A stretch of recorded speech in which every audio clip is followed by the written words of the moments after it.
Toda mi vida había guardado cada céntimo, estirado cada comida, todo por mi hijo. Pero una pregunta aparentemente inocente sobre mi pensión, seguida rápidamente por escalofriantes susurros sobre mis más de 200.000 euros, reveló una verdad espantosa. Para ellos yo no era una madre. Era solo un balance que gestionar. Lo que no sabían era que mi balance estaba a punto de financiar un futuro muy diferente al que ellos habían planeado. Antes de continuar, no olvides suscribirte mientras escuchas.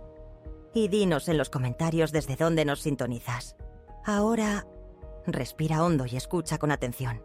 Esta es mi historia. Dejé la casa de mi hijo una mañana de invierno justo cuando se suponía que empezaría la alegría navideña. Sin despedidas, sin que nadie me acompañara. No me pidieron explícitamente que me fuera, pero tampoco me pidieron que me quedara. Toda mi vida había guardado cada céntimo, estirado cada comida, todo por mi hijo. Una vez creí ingenuamente que el sacrificio por sí solo bastaría para grabar un lugar permanente en sus corazones. Pero entonces, una pregunta aparentemente inocente hizo que una verdad escalofriante fuera innegable. Para ellos, yo no era una madre. Era solo un balance, un número en una cuenta. Me llamo Elena Vidal. Tengo 68 años y vivo sola en una pequeña casa de madera en las afueras de Logroño, La Rioja. Es humilde, de una sola planta, con un revestimiento blanco descolorido y un porche que todavía cruje bajo mi peso. Pero es mía. El silencio aquí es una compañía constante, especialmente desde que Arturo falleció hace 5 años. A veces, todavía me sorprendo hablándole, mientras riego los tomates que él plantó, o la lavanda terca que se niega a florecer. Quizás una tontería, pero ayuda. Mis días transcurren con un ritmo predecible. Me levanto antes del sol, cuido mi jardín, luego preparo café y lo bebo en los escalones de la entrada, leyendo El Heraldo de Logroño. Orión, mi viejo gato, suele acurrucarse a mi lado, ronroneando como un motor gastado. Me encontró después del funeral de Arturo, y simplemente nos quedamos el uno con el otro. La gente me pregunta si me siento sola. Les digo que no, que prefiero la soledad selectiva. Me gusta la quietud, la ausencia de exigencias. Pero mentiría si dijera que nunca eché de menos el reconfortante caos de una casa llena. Marcos es mi único hijo. Ahora vive en Bilbao, a 6 horas en coche hacia el oeste. Está casado con Clara. Tienen 2 hijos brillantes y ruidosos, Sofía y Leo. Buenos chicos. Envían fotos y tarjetas de Navidad cubiertas de purpurina. Marcos trabaja como jefe de almacén. Un trabajo estable, y estoy orgullosa de él. Pero no me visita mucho. No recuerdo su último abrazo de verdad. Me envía más mensajes de texto que llamadas. Hola mamá, ¿estás bien? Siempre respondo. Sí, cariño, todo bien. Y lo estoy, la mayor parte del tiempo. Pero el amor leído en una pantalla se siente vacío. Él no sabe lo bien que me va económicamente. Nunca se lo conté. Después de 30 años como contable, me jubilé con una pensión decente. Eso, más años de ahorros, construyó un buen colchón de 205.000 euros.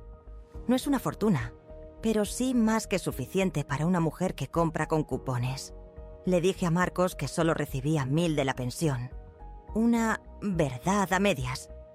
Empezó cuando me preguntó casualmente, ¿te las arreglas bien, mamá? Yo dije, justo para ir tirando. Bromeó sobre que vendiera la casa y me mudara con ellos algún día. Esa fue la primera señal de alerta. Jorge, mi vecino, me advirtió. Si tus hijos creen que tienes dinero, o te lo pedirán, o empezarán a planificar sus vidas en torno a ello.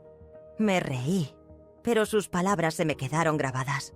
Confío en Marcos, lo quiero, pero el amor no siempre viene con claridad.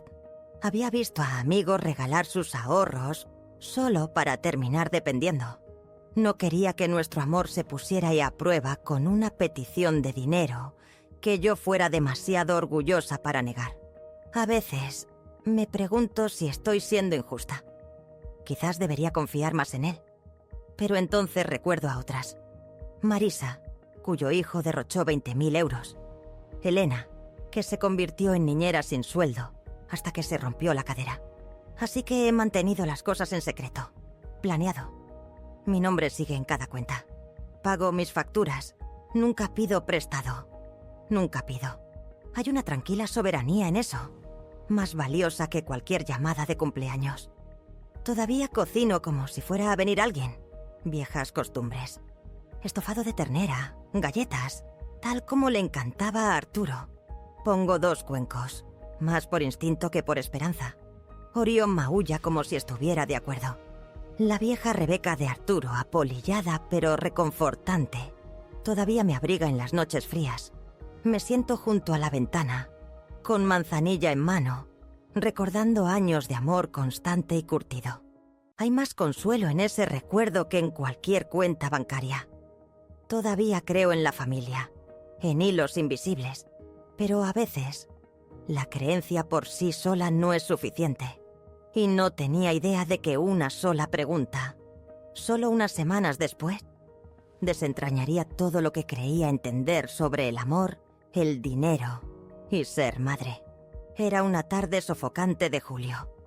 Estaba desmalezando mis judías verdes cuando escuché el familiar crujido de neumáticos. Un SUV plateado se deslizó por la entrada. Antes de que se detuviera, 2 pequeñas figuras salieron disparadas. Sofía, de 8 años, y Leo, de 6. ¡Abuela!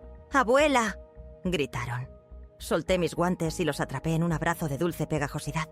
Mi corazón revoloteó como un viejo pájaro que recuerda cómo volar.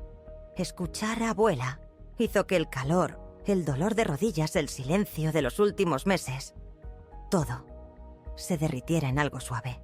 Marcos y Clara emergieron. Él llevaba una bolsa de pañales, una reliquia de años pasados. Los labios de Clara se curvaron en lo que podría haber sido una sonrisa, pero sus ojos se pasearon por mi jardín, evaluando. «La casa sigue igual», comentó Marcos, con tono neutro. No me importó. Mi hijo, mis nietos bajo mi techo, aunque solo fuera para el almuerzo. Habría barrido un camino con mis manos para mantenerlos aquí más tiempo. En la cocina, me movía como si los años no hubieran pasado. La estufa crujió. El ventilador silbó. Hice estofado de ternera, ensaladilla de pollo fría y el pastel de melocotón favorito de Sofía. El horno convirtió la cocina en una sauna. El sudor empapó mi blusa, pero no me importó. «Que se sientan como en casa», susurré, sirviendo el estofado en los cuencos azules guardados para visitas especiales. Nos sentamos alrededor de la vieja mesa de roble de Arturo. La brisa revoloteaba las servilletas.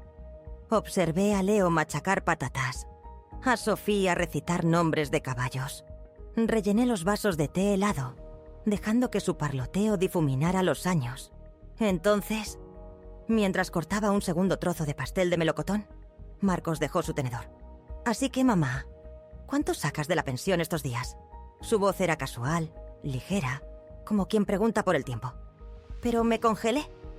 No fue la pregunta en sí. Fue la forma en que la hizo, no con curiosidad, sino con cálculo. Sentí un chasquido silencioso en el pecho. Sonreí. Un reflejo. «Oh, no mucho», dije. «Un poco más de 1.000. Justo para la compra y las luces». Marcos asintió, con la mirada baja.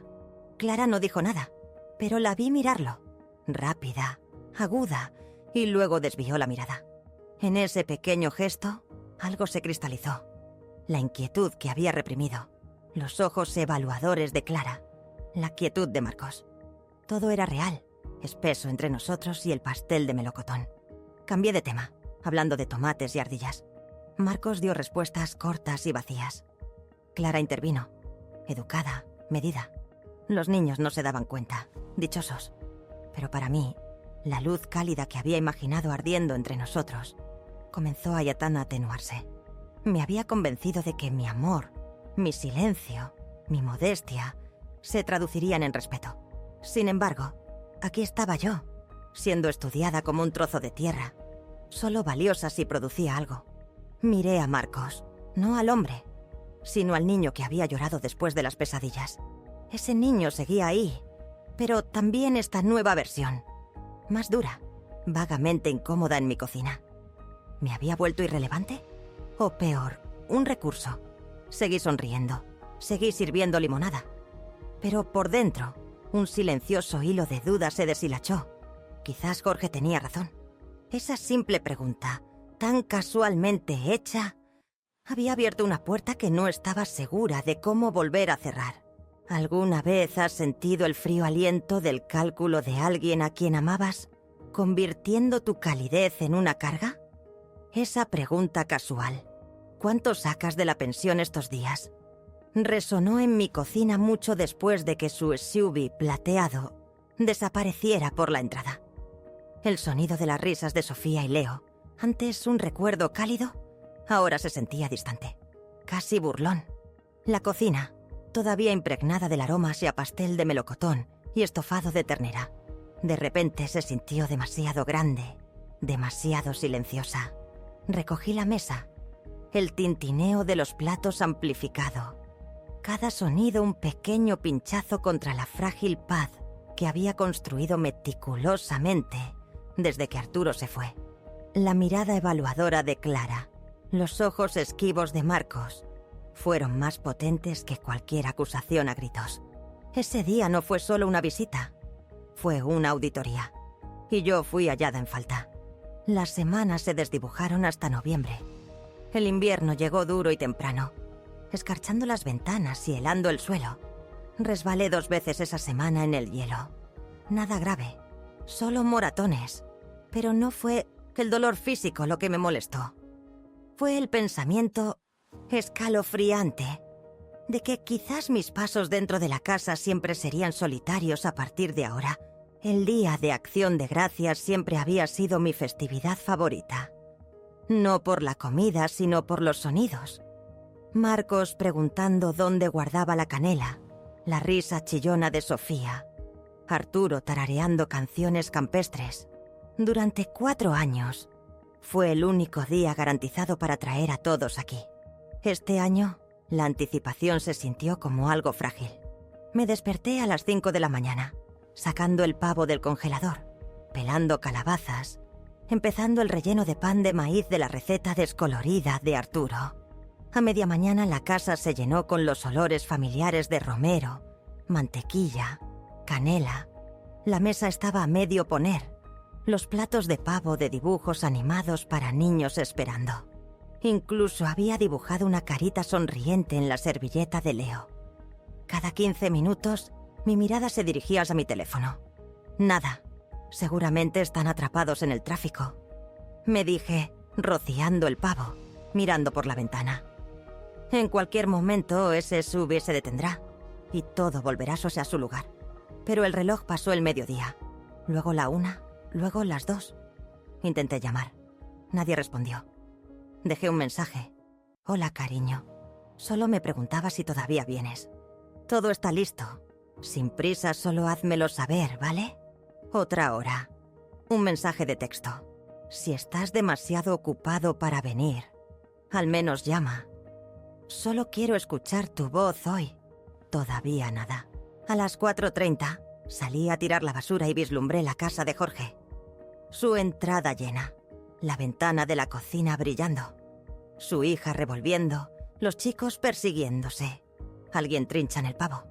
Una añoranza para la que no estaba preparada me apretó el pecho. No celos, solo un dolor profundo por el bullicio que brotaba de sus paredes. De vuelta dentro, encendí las velas, me serví vino tinto y puse otro vaso frente a mí, junto a la silla vacía de Arturo. Alisé el mantel. Me dije que estaba bien, que lo entendía, la gente está ocupada. Pero bajo esa calma, mi corazón se encogió como una hoja seca. La comida se enfrió. El puré de patatas perdió su vapor. Picoteé un trozo de pavo. Miré fijamente el relleno. Luego me detuve. Mi tenedor quedó suspendido. Vi a Marcos hace años, sentado en ese mismo lugar, bromeando con Arturo sobre lo rápido que comía. No hubo risas esta noche. No lloré, no de inmediato. Simplemente me senté allí, dejando que el silencio se extendiera. El vino sabía demasiado amargo. La silla frente a mí permaneció vacía. Encendí la vela cerca de la foto de Arturo, sin luces, sin televisión, solo yo y el suave parpadeo. «Arturo», susurré. «Nadie vino este año. Supongo que están ocupados. Quizás la próxima vez». La vela ardió más bajo. Me quedé en esa silla más tiempo del debido, mucho después de que el calor hubiera abandonado mis huesos. Por primera vez en mucho tiempo, la quietud no se sintió pacífica. Se sintió como una cámara de eco. Cada momento olvidado rebotando más fuerte que antes. Pasaron 2 días más. Ni un mensaje. Ni llamadas perdidas. Ni siquiera un meme reenviado de Clara. El sábado por la mañana preparé café. Lo llevé al columpio del porche, viendo caer las últimas hojas. La quietud se sentía diferente ahora. No elegida, no sagrada. Simplemente vacía. No sentía rabia. No del todo. Más bien, como si me hubieran apartado. Como un abrigo viejo colgado al fondo de un armario que no tiras, pero tampoco buscas. ¿Podría su silencio significar realmente algo más? ¿O solo estaba encontrando sombras en la quietud? Habían pasado 2 semanas desde aquel tranquilo día de Acción de Gracias, y la casa todavía se sentía más fría de lo normal. Un escalofrío que nada tenía que ver con el aire exterior. Podría haber encendido la chimenea, puesto la radio más fuerte, pero lo que realmente anhelaba era el caos de la familia. El sonido de los pies de los niños corriendo por el suelo. Incluso la cortesía forzada de Clara. Así que, una mañana, justo cuando el cielo empezaba a pasar del negro al gris, hice mi maleta. No le dije a Marcos que iba. Temía que dijera que no, o peor, que dudara. Hay algo en la duda de tu propio hijo que corta más hondo que una negativa rotunda. Así que decidí darles una sorpresa.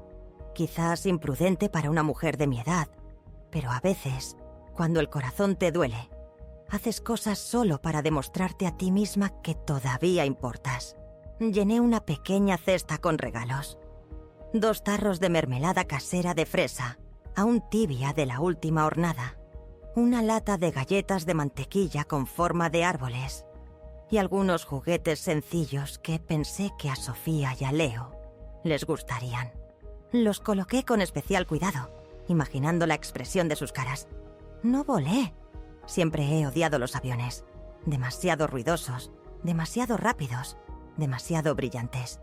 No confío en lugares donde todos sonríen demasiado y tus rodillas tocan a extraños. Así que tomé el autobús. 8 horas por carreteras cubiertas de nieve y paradas de descanso con café amargo y baños con corrientes. Me senté junto a una joven que iba a Zaragoza por trabajo. Se llamaba Noemí. Fue educada. Me preguntó por mi tejido y me dijo que su madre había fallecido hacía años. Su padre bebía demasiado. Yo no dije mucho a cambio. Solo sonreí y escuché. Pero me sentí extrañamente reconfortada por su presencia. Éramos 2 mujeres, cada una tratando de llegar a un lugar mejor, aunque por razones muy diferentes. Cuando llegamos a la ciudad, mi espalda gritaba. Cada articulación rígida por horas en el asiento de vinilo. Pero cuando vi a Sofía y Leo corriendo por la pasarela hacia la terminal de autobuses, con los brazos extendidos gritando ¡Abuela!, todo valió la pena. Dejé mi bolso, me arrodillé en el cemento y los abracé a ambos como si no hubiera respirado bien en meses. Clara salió después. Parecía sorprendida, casi desprevenida. «Oh, no dijiste que venías», dijo, echándose un mechón de pelo detrás de la oreja. Sonreí, restándole importancia. Envié un mensaje. Quizás estabas ocupada y no lo viste. Ella asintió secamente. «Ah, pasa. Hace frío».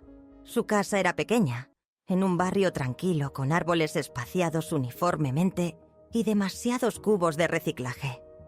Dentro, olía ligeramente a limpiador de lavanda y a algo sintético, como plástico y cera de soja. Entregué los regalos. Los niños gritaron de alegría por las galletas. Sofía abrazó el libro de pasatiempos como si fuera un tesoro. Me dije que eso era suficiente. Su alegría también sería la mía. Clara me llevó a una pequeña habitación junto al cuarto de la lavandería. El aire estaba húmedo y la calefacción no llegaba del todo a las esquinas, pero había una cama y una ventana. Le dije que era perfecta. «Me gusta un poco el frío», dije con una sonrisa. «Es bueno para los huesos». Esa noche, Marcos no llegó a casa hasta después de que anocheciera. Clara había llamado antes, diciendo que llegaba tarde. Cuando finalmente entró, apenas me miró. «Hola, mamá», murmuró quitándose ya los zapatos y dirigiéndose hacia las escaleras. Me quedé allí en la cocina, con el paño de cocina en la mano, paralizada. No lo había visto en meses, y todo lo que obtuve fue un asentimiento. Me recordé a mí misma que debía estar cansado, que el trabajo es duro, que la vida es ajetreada. Pero en algún lugar profundo de mi pecho, algo se tensó, de la misma manera que lo hizo hace años, la noche de su graduación universitaria. Me había dicho que no fuera, que estaría lleno de gente, que sería difícil encontrar aparcamiento. Y sinceramente, mamá, no conocerás a nadie allí. Pero fui de todos modos. Me senté en la parte de atrás, apretando mi bolso, viéndolo caminar por ese escenario con lágrimas corriendo por mi cara. Nunca le dije que fui. No quería avergonzarlo, pero nunca había estado más orgullosa. Los días siguientes me mantuve ocupada. Cociné comidas que pensé que le gustarían. Pastel de carne, justo como cuando era pequeño. Sopa cremosa de patata. Zanahorias asadas con ajo y tomillo. Doblé la ropa, barrí el porche trasero. Ayudé a Sofía con sus deberes. La casa nunca se sintió mía, pero traté de ser útil. Aún así, cada noche Clara traía comida para llevar. Marcos comía en silencio en la encimera mirando su teléfono. Intenté preguntar sobre su trabajo, sobre cómo se las arreglaban, pero las respuestas eran cortas, educadas, vacías. No es que fueran antipáticos. Era algo peor. Yo era invisible. Una tarde, hice un guiso de frijoles negros con jamón ahumado, el favorito de Marcos cuando tenía 7 años. Pasé horas cociéndolo a fuego lento a la perfección. Incluso espolvoreé un poco de cilantro fresco por encima, como solía hacer Arturo. Puse la mesa con servilletas de tela, encendí una vela, intenté crear algo cálido. Marcos entró, sacó una ensalada del frigorífico. Clara le siguió con 2 aguas con gas y dijo, no con crueldad, pero tampoco con calidez: «Huele genial, mamá, pero estamos comiendo más ligero estos días. Ya sabes, cosas más saludables». Asentí sonriendo. «Claro, lo entiendo». Recogí mi cuenco, lo llevé al fregadero y me quedé allí lavando los platos mientras ellos comían su col rizada y tofu en la otra habitación. No lloré, no en voz alta, pero por dentro algo pequeño se encogió. No se trataba de la comida. Se trataba de lo que significaba intentar alimentar a alguien desde tu corazón, solo para darte cuenta de que han perdido el gusto por lo que tienes para dar. Los días se mezclaban unos con otros, como el goteo lento de un grifo que has aprendido a ignorar. Intenté mantenerme útil, diciéndome a mí misma que Marcos debía de notar las pequeñas cosas: el desayuno, la ropa lavada, la forma en que doblaba los calcetines de los niños en pares ordenados, como solía hacer cuando él era pequeño. Quizás simplemente no decía nada todavía. Quizás me abrazaría antes de irme. Cada mañana me levantaba antes que nadie. Es una costumbre que nunca me abandonó, ni siquiera después de la jubilación. Preparaba una cafetera de café fresco. Cortaba el pan de masa madre que había traído de casa.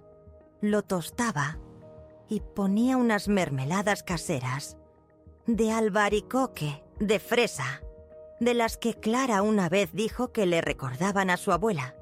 Pero la cocina permanecía en silencio. Marcos pasaba con una taza de viaje, mascullando. «Ahora estamos acostumbrados a Starbucks, mamá».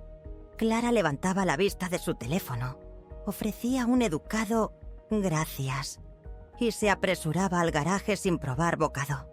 A las 9:00 de la mañana, la casa se vaciaba. Yo andaba de puntillas como si estuviera en casa ajena, sin querer molestar nada. Encendí la televisión a bajo volumen. Apenas un susurro, solo para escuchar una voz que no fuera la de mis propios pensamientos. La mayoría de los días, volví a ver reposiciones antiguas de programas de cocina o informes meteorológicos, no porque me importara el pronóstico en Galicia, sino porque las voces eran amigables. Limpié encimeras que ya estaban limpias. Barrí el suelo 2 veces. Doblé mantas que no se habían movido. Era extraño estar en una casa llena de gente y, sin embargo, sentirme más sola que en mi cabaña de Logroño. Al menos allí tenía el viento, los pájaros de mi jardín con los que hablar. Las noches eran más duras. La pequeña habitación de invitados junto a la zona de lavandería era más fría de lo que decía. El zumbido de la secadora de al lado. A veces me despertaba. Me tumbaba en la oscuridad y escuchaba los sonidos distantes del tráfico de la autopista. Un rugido bajo y constante. Nada como las noches tranquilas de casa, donde solo el ulular de un búho o el correteo de los mapaches podrían despertarte. Echaba de menos el sonido de las gallinas cacareando por la mañana. Echaba de menos el crujido de los escalones de mi porche trasero y la forma en que Arturo solía golpear la puerta del armario con los nudillos cuando se levantaba por la noche para tomar un vaso de agua. Incluso echaba de menos cómo las tablas del suelo gemían bajo mis zapatillas. La vida en la ciudad tenía sus comodidades, claro, pero para alguien como yo que no pertenecía a ninguna rutina aquí, era una especie de exilio. Estaba rodeada de velocidad y propósito, pero me movía demasiado lentamente para cualquiera de ellos. Y entonces llegó el momento que yo sabía, en algún lugar tranquilo dentro de mí, que tenía que suceder. Una noche, después de cenar, otra vez comida para llevar, esta vez tailandesa, Clara dejó su vaso y dijo con una sonrisa amable: «Bueno, este sábado tenemos planes con unos amigos del trabajo. Como una escapada de fin de semana al norte, solo para parejas». No me miró directamente. Marcos estaba ocupado despegando la etiqueta de su botella de cerveza. Asentí lentamente. Ella añadió: «Seguro que empiezas a echar de menos Logroño, ¿verdad? Tus plantas, tu pequeño porche». Mis labios formaron una sonrisa antes de que mi corazón pudiera alcanzarla. Sí, las orquídeas deben de tener sed a estas alturas. Y eso fue todo. No había enfado en su voz, ninguna acusación. Pero sus palabras trazaron una línea clara en la arena, tan suave como el azúcar en polvo sobre una encimera. Ya no formaba parte del ritmo de aquí. Mi visita se había convertido en una pausa en sus vidas, una que ahora necesitaba terminar. Esa noche, empaqué mis cosas en silencio. No lloré. Hay dignidad en saber cuándo marcharse. Doblé los dibujos de los niños y los guardé en mi bolso. Alisó las sábanas de la cama estrecha y dejé el tarro de mermelada en la encimera de la cocina con una nota para Sofía y Leo. Con todo mi cariño. A veces, los momentos más desgarradores no son ruidosos. Vienen disfrazados de frases educadas, dichas sobre platos y medias sonrisas. No te empujan por la puerta. Simplemente te muestran dónde está y confían en que sabrás cómo cruzarla. ¿Alguna vez has reconocido la señal tácita de que es hora de irse, incluso cuando nadie lo dice en voz alta? Era pasada la medianoche. La casa yacía oscura, envuelta en el silencio previo a la Navidad. Me dije a mí misma que me iría en silencio al amanecer, sin dramas. Esa es mi forma. Pero el instinto doloroso de madre me arrastró hacia la puerta de Marcos, ligeramente entreabierta. Voces, bajas y frías, se filtraron. Me quedé inmóvil. La voz de Clara cortó el silencio, acusándome de mentir sobre mis finanzas, de estar sentada sobre más de 200.000 euros. Mis ahorros, se burló. Deberían estar ayudándolos, no acumulando polvo. Marcos, más callado, sonaba resignado. Clara insistió, diciendo que si de verdad me importara, los ayudaría con su hipoteca, la guardería, no trayendo mermelada. ¿Su plan? La próxima vez dirían que se iban de viaje. Realmente necesitamos el espacio, terminó Clara. Ni gritos, ni lágrimas. Solo un silencioso y profundo desmoronamiento. Me di la vuelta, cada paso pesado, de regreso a mi pequeña habitación. El calentador zumbaba, pero el frío me había calado hasta los huesos. Me quedé allí sin dormir hasta el amanecer. No rabia, solo un vacío donde antes había amor. Cerré mi bolso, garabateé una nota. Vuelvo a Logroño. Gracias. Los niños preciosos. Los quiero. Sin puntuación, sin amargura. No llamé a la puerta. No quería ver sus ojos. La estación de autobuses no estaba lejos. El asiento frío. Mi reflejo, demacrado, gris, desconocido. La indiferencia, me di cuenta en la autopista. Es una especie de abandono del que nadie te advierte. ¿Alguna vez has sentido ese despido silencioso, donde el amor se convierte en una carga no deseada? El autobús llegó a Logroño justo cuando el sol salía sobre las montañas, proyectando largas sombras azules sobre los montones de nieve. Bajé a la acera, apretando mi gastado bolso de lona más de lo que pretendía. Me dolían los dedos por el frío, pero lo agradecí. Me recordaba que todavía estaba aquí. Todavía era capaz de sentir. El camino a casa se sintió desconocido, como regresar a un lugar con el que solía soñar, en lugar de un hogar en el que realmente vivía. Cuando abrí la puerta, un olor cálido y ligeramente dulce flotó hacia afuera. Polvo de madera, el aceite cítrico que usaba en las tablas del suelo. Me saludó como un viejo amigo. El radiador cobró vida, zumbando constantemente. La foto de Arturo tomada durante nuestro 25 aniversario en los picos de Europa todavía estaba en la estantería cerca de la televisión. Dejé mi bolso, pero no lo deshice. Todo podía esperar. Me quedé de pie en el centro de la habitación, dejando que el silencio me envolviera. La orquídea de la ventana había florecido. Sus suaves pétalos morados se estiraban delicadamente hacia la luz. No me lo esperaba. No alegría. Todavía no, pero algo cercano al reconocimiento. Esta casa quizás no me respondía, pero nunca me pidió que demostrara que pertenecía aquí. Sin quitarme el abrigo, fui directamente al viejo mueble de madera de mi habitación. Abrí el cajón y busqué la delgada carpeta azul que estaba debajo de capas de viejos registros fiscales.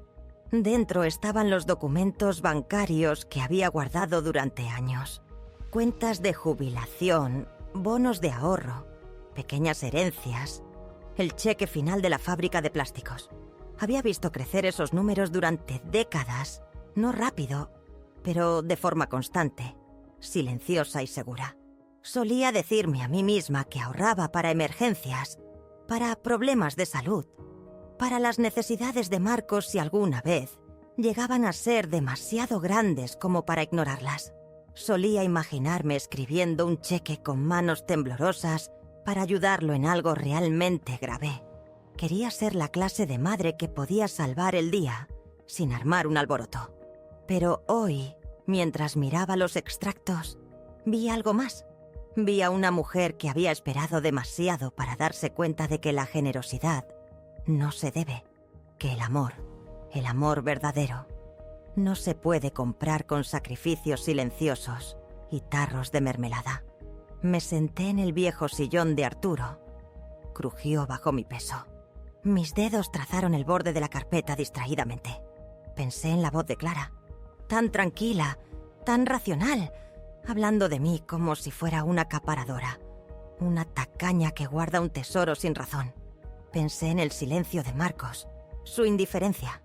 Y luego pensé en cada cena que había hecho esa semana, cada plato sin tocar, cada palabra que tragué, cada sonrisa que fingí. No lloré. Simplemente me senté allí, dejando que el calor del radiador descongelara lentamente algo dentro de mí. No perdón, todavía no, sino un desapego, como un hilo que había estado tirando de mi corazón. Finalmente, se soltó. Más tarde esa tarde, crucé el césped nevado hasta la casa de Jorge. Él estaba sentado en su porche, abrigado con 2 chaquetas, fumando algo que olía ligeramente ilegal. Me senté a su lado sin decir palabra. Me entregó la tapa de un termo llena de café. Ninguno de los dos habló durante unos 10 minutos. Solo observamos cómo cambiaba la luz sobre la nieve.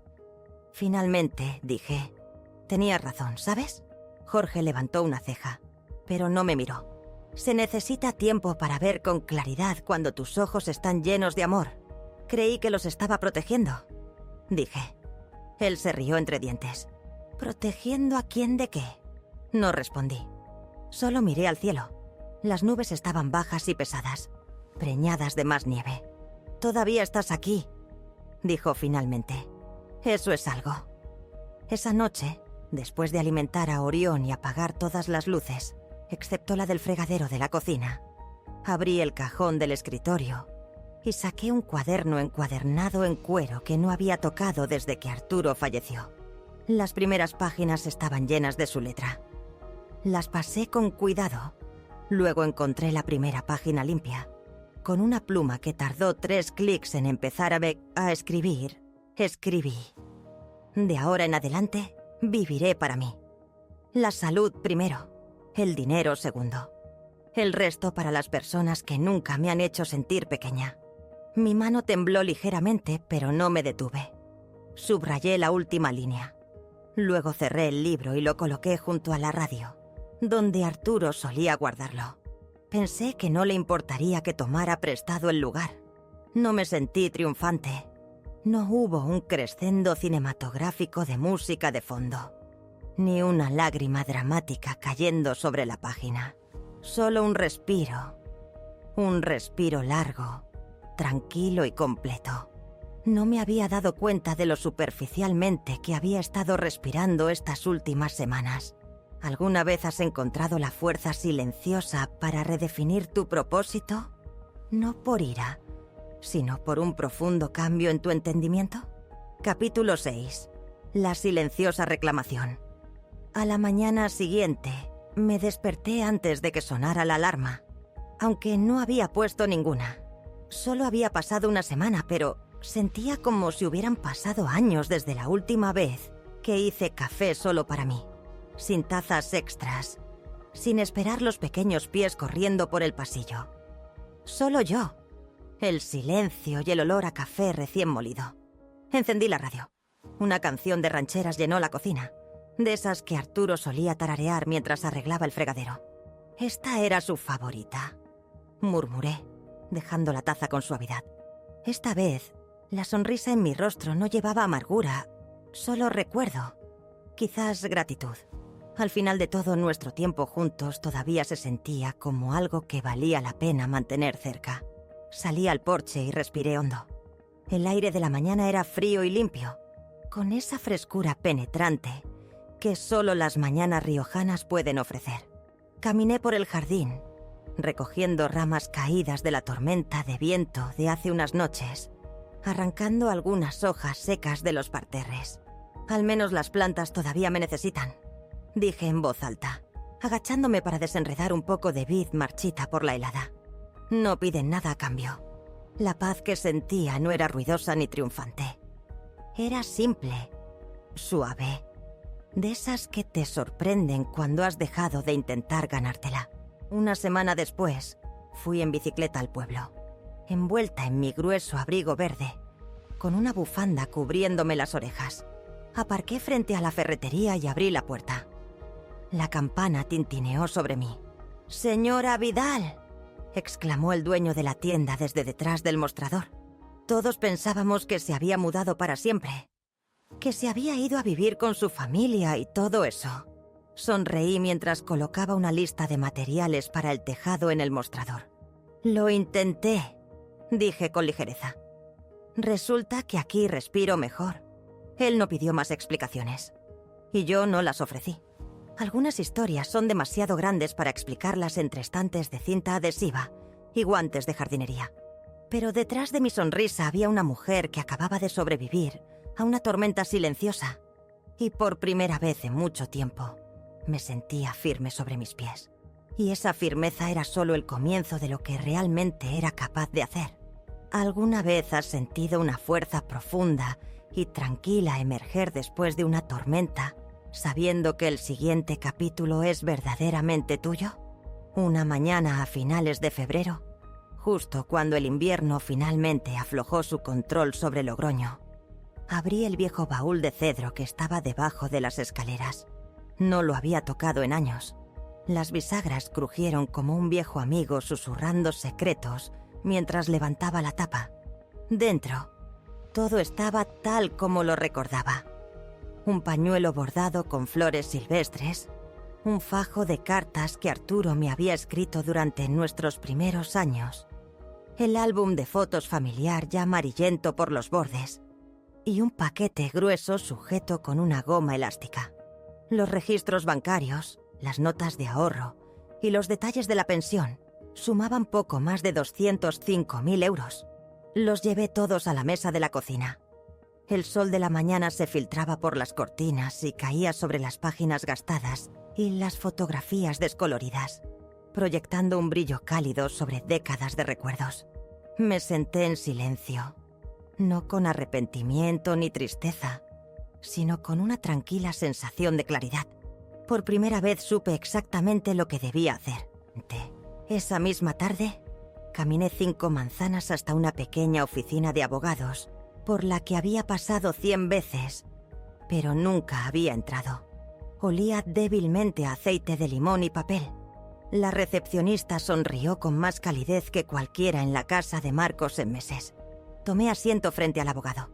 Un hombre más joven que Marcos, pero con los mismos ojos cautelosos. Y comencé. La primera página decía: yo, Elena Margarita Vidal, residente en Logroño, La Rioja, declaro este como mi último testamento. Estoy en pleno uso de mis facultades mentales y corporales. Describí todo con claridad. Una parte se destinaría a cubrir los gastos funerarios. Otra irías a la biblioteca pública del pueblo, la misma donde solías hacer voluntariado los sábados por la mañana, ayudando a los niños tímidos a pronunciar sus primeras palabras. El resto sería donado a un programa local de asistencia a personas mayores. Un fondo para ayudar a mujeres como yo a mantenerse independientes un poco más de tiempo. No lo había hecho por enfado. En realidad, no sentía ninguno, solo comprensión. La familia, había aprendido, no se define por la sangre. Se forma por la presencia, por la compasión, por el apoyo, no por lo que esperas a cambio. Cuando llegué a la sección sobre Marcos, leí cada palabra en voz alta al abogado, con voz firme y pausada. No dejo herencia alguna a mi hijo, Marcos del Río. No porque ya no le quiera, sino porque he llegado a comprender que aquello que el amor debe comprar no es amor en absoluto. Mi voz no tembló, mis manos no tiritaron. Me quité las gafas, me recosté en la silla y cerré los ojos por un momento. No estaba enojada, solo cansada de una manera que no pedía ser consolada. De vuelta en casa, doblé el testamento en un sobre y lo guardé en el cajón debajo de la foto de boda que había colgado en la pared durante 40 años. Al lado, puse una foto más reciente, una mía rodeada de niños de la biblioteca. Todos sonriendo con dientes faltantes y coletas torcidas. Parecía correcto, de alguna manera, ponerlas una al lado de la otra. Una vida que había vivido con devoción. La otra, un nuevo tipo de amor que había descubierto tarde, pero con sinceridad. A la mañana siguiente, después de la iglesia, la esposa de Jorge, Berta, caminó a mi lado por los escalones. Le hablé suavemente del testamento. Sus ojos se abrieron detrás de sus gruesas gafas. ¿No le dejas nada a tu hijo?, preguntó en voz baja. Sonreí, sin amargura, simplemente sabiendo. Sí, dije. Le estoy dejando la libertad. El viento arreció, agitando las ramas desnudas sobre nosotros. Ya no me dolía. De camino a casa, me detuve en el café La Esquina y pedí un café con leche, algo que no había hecho desde el otoño pasado. Me senté en la pequeña mesa junto a la ventana, la misma en la que Arturo y yo solíamos sentarnos cada primer sábado de mes. No abrí mi chequera, no revisé los mensajes, simplemente sorbí mi café. sintiendo cómo su calidez agridulce se asentaba en mi pecho como un recuerdo que ya no necesitaba reparar. Fuera de la ventana, el pueblo seguía su curso. Lento, ordinario, sin nada destacable. Pero para mí, ese momento de quietud se sintió como la primera bocanada de aire fresco que había tomado en años. ¿Alguna vez has encontrado paz al soltar las expectativas, dándote cuenta de que tu camino hacia la libertad no es lo que imaginabas? La luz naranja del atardecer ahora bañaba las paredes de mi cocina, no con el aguijón de la soledad, sino con la tranquila comodidad de un lienzo familiar. Mi viejo gato, Oscar, se estiró perezosamente a mi lado. Su ronroneo un suave motor funcionando en el silencio. Alargué la mano y le rasqué las orejas suavemente, mi mano moviéndose lenta y pensativamente. He vivido lo suficiente para entender, dije en voz alta. No a nadie en particular. Nadie te debe la felicidad excepto tú mismo. No había tristeza en mi voz, ni amargura en la forma en que lo dije. Solo una verdad tranquila que finalmente había llegado a aceptar. La gente del pueblo empezó a notar un cambio en mí. No de inmediato, pero lentamente, como la primavera se cuela incluso cuando todavía hay escarcha en el suelo. Ya no era la misma mujer que antes mantenía la mirada baja en el supermercado, con miedo de encontrar compasión en la mirada de los demás. Ahora, caminaba más. Tomaba rutas más largas solo para respirar más profundamente. Asentía a la gente que pasaba. Iniciaba conversaciones que nunca antes habría tenido. Me apunté a la clase de meditación para mayores en el centro comunitario. Una sala con suelos que crujían y luces demasiado brillantes, pero llena de personas que, como yo, estaban aprendiendo a quedarse quietas y a escuchar su respiración sin dejar que el pasado las engullera por completo. No era buena en ello. Me dolían las rodillas y mis pensamientos divagaban, pero volvía cada martes y viernes. La biblioteca también me veía más, no como voluntaria esta vez, sino simplemente como alguien que necesitaba un lugar tranquilo para leer y recordar quién solía ser. Los bibliotecarios volvieron a conocerme por mi nombre. Una mañana de jueves, una joven enfermera de la clínica del condado se detuvo para tomarme la tensión. Era alegre y habladora, probablemente no más de 25 años, con una tarjeta de identificación que decía Carmen y una trenza hasta la mitad de la espalda. Mientras me colocaba el manguito alrededor del brazo, sonrió y dijo: «Seguro que sus hijos la visitan mucho, ¿verdad?». No me inmuté. No ofrecí explicaciones ni respuestas cuidadosamente ensayadas. Simplemente le devolví la sonrisa, dulce y firme. «No», dije simplemente. «Pero está bien, me tengo a mí misma y eso es suficiente». Hizo una pausa, pareciendo un poco insegura de qué decir, pero luego asintió. Creo que entendió más de lo que dejó ver. 3 meses después de Año Nuevo, la nieve se había derretido casi por completo. El camino al pueblo ya no estaba resbaladizo, y las ramas de mi jardín trasero empezaban a insinuar nueva vida. La primavera estaba cerca. Podía sentirla en la tierra, en la luz, incluso en mis articulaciones que dolían un poco menos cada mañana. Y entonces sonó el teléfono. Era Marcos. Su voz al principio era más suave de lo que recordaba. «Hola, mamá», dijo con ese tono cuidadoso y cálido que no había usado en años. «He estado queriendo llamar. Las cosas han sido complicadas». Me quedé en silencio, dejándole recomponerse. Después de una pausa, continuó. «La verdad es que he tenido un pequeño problema con el proyecto. Es una cosa de startups. Solo necesitamos un poco más de margen, lo suficiente para pasar el próximo trimestre». Luego llegaron las palabras que sabía que vendrían. «¿Me preguntaba si podrías ayudarme?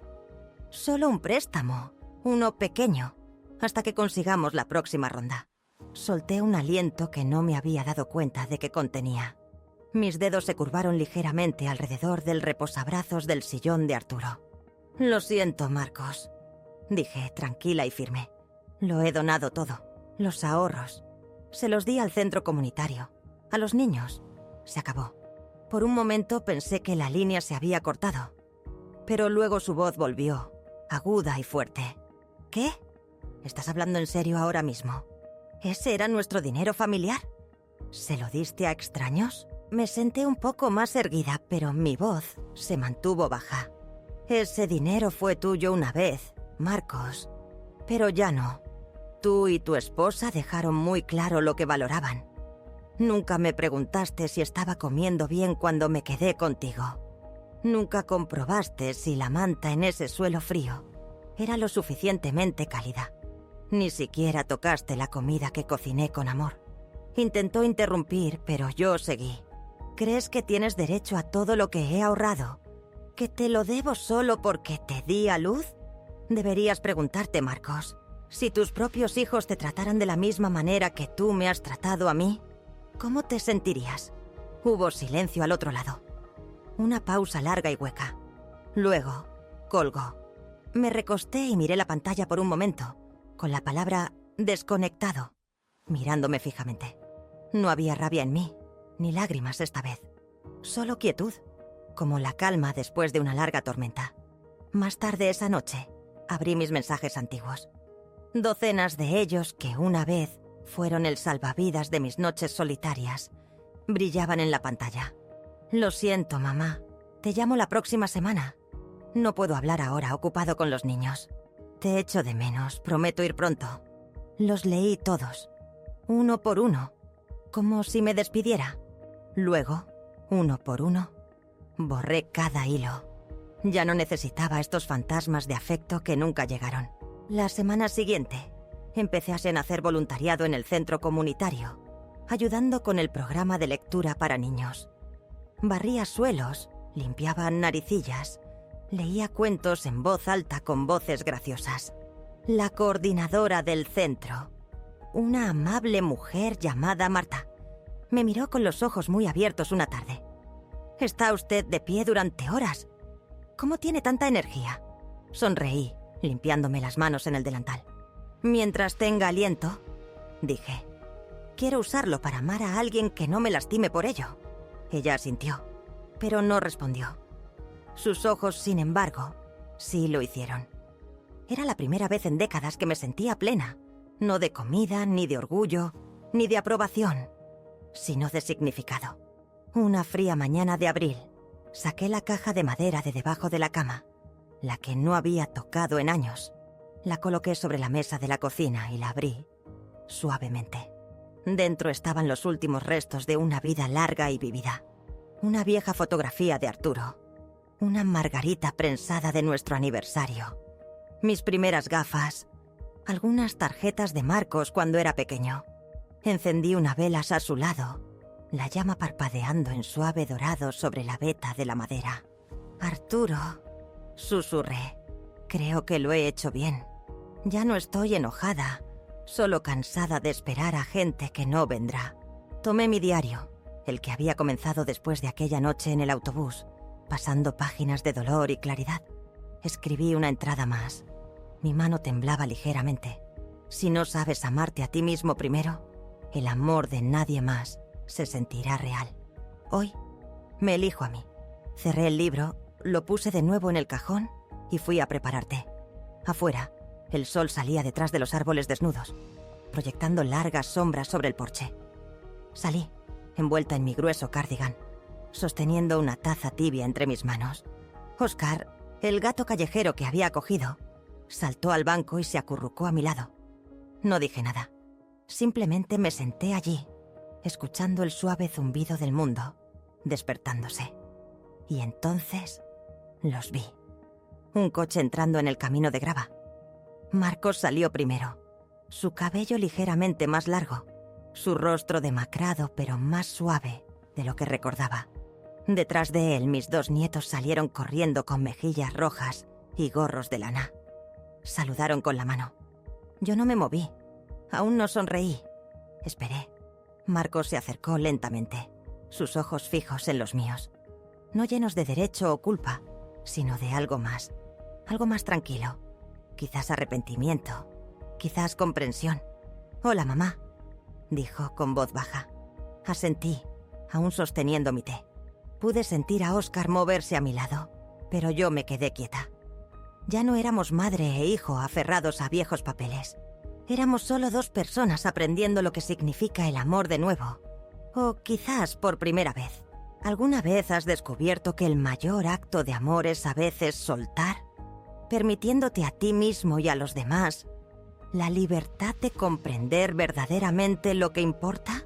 Si esta historia te llegó al alma, si has recorrido un camino similar, por favor, comparte tus reflexiones en los comentarios de abajo. Tu voz es importante para nosotros.